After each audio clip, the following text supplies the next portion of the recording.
మేడారం జాతర చూసుకొని మేడారానికి 30 కిలోమీటర్లు, పస్రాకు 8 కిలోమీటర్ల దూరంలో ఉన్న లక్నవరం చెరువును చూడటానికి వెళ్ళాం.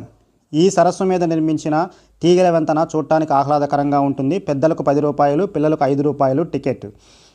ఈ చెరువులో మొత్తం 6 దీవులు ఉన్నాయట. అక్కడకు వెళ్ళడానికి కూడా బోట్ షికార్ ఉంది.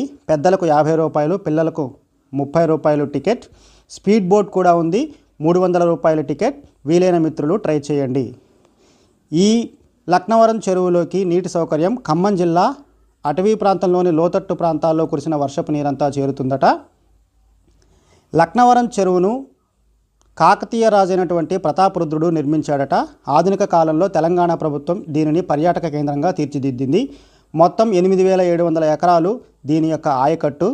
9 ప్రధాన తూముల ద్వారా నీటిని నిల్వ చేసి సద్దిమడుగు రిజర్వాయర్ ద్వారా పంట పొలాలకు నీరందిస్తారట. మరో వీడియో